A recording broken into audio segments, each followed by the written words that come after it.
काल जरांगे पाटलांनी एक व्हिडिओ व्हायरल केलेला आहे आणि त्यावर त्यांनी असं वक्तव्य केलेलं की मी हिंदू आहे, बाकी मला काय माहिती। जरांगे सारखा चाटळ माणूस महाराष्ट्रात नाही।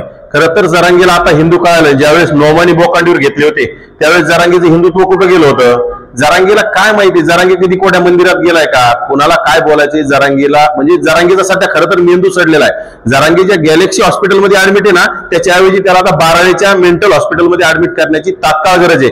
कारण की जरांगेचं काही दुखतच नाही।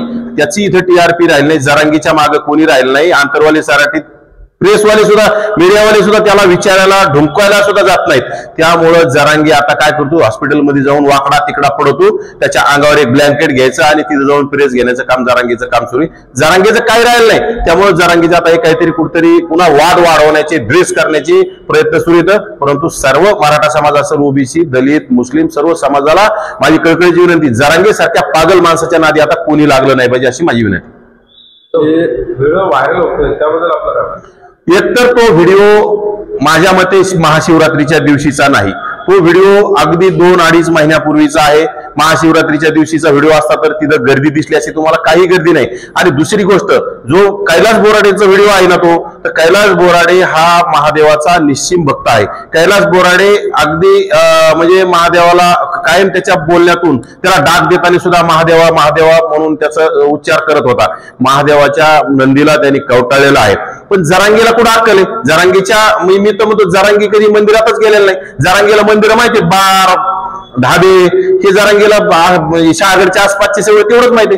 जरांगे कधी आयुष्यात गेलाय का? हे निवड चपटी मारणारा जरांगेला काय माहिती महादेवाची भक्ती काय असती? जरांगेने कधी बघितलंय का? महादेवाच्या मंदिरामध्ये अर्धनग्न जावं लागत असतं। शरीरावर फक्त लुंगी घालून, धोतर घालून जिथे पुजारी असतात हे असे असतात। आणि महादेवाची आपण ज्यावेळेस अभिषेक करतो त्यावेळेस सुद्धा आपल्याला ब्राह्मण देवता जे असतात ते आपल्याला सांगतात की अंगावरलं शर्ट असेल, बनियन असेल काढून घ्या, फक्त जी खाली आपल्या पॅन्ट असेल, अंडरवेअर ही एवढं ठेवा। आणि जरांगे त्याचं राजकारण करायला, जरांगेला जर कळत असतं तर जरांगेने ह्या गोष्टी केल्या नसत्या। जरांगे म्हणतो आम्ही जातीवाद वाढवतो।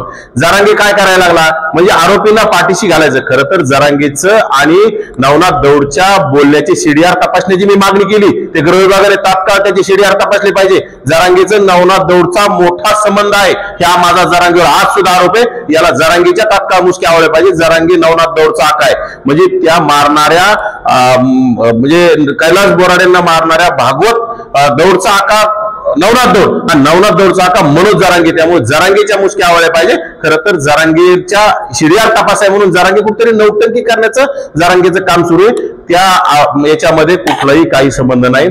अगदी म्हणजे भक्तीत लीन होऊन, तल्लीन होऊन तो महादेवाच्या नंदीला एकदम असा कवटाळण्याचं काम कैलास बोराडेने केलंय। त्याच्यामध्ये काही कुठेही चुकीचं नाही। परंतु जरांगेला याच्यामध्ये इव्हेंट करून कुठेतरी ते प्रकरण दाबण्याचा प्रयत्न आहे जरांगेचा। ज्याप्रमाणे आम्ही संतोष भैया देशमुखांच्या प्रकरणात आम्ही कधी म्हटलो नाही।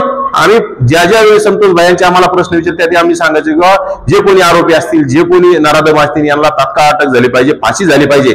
परंतु एखाद्या छोट्या जातीतला जर माणूस त्याच्यावर अन्याय होत असेल तर जरांगे जर जातीवाद करत असेल, जरांगे जर छोट्या जातीतल्या माणसाला जर न्याय मिळवून देण्याच्या विरोधात असेल तर जरांगे किती जातीवादी आहे हे खरं तर आता मुस्लिम समाजाने सुद्धा ओळखून घेतलं पाहिजे, दलित समाजाने ओळखून घेतलं पाहिजे।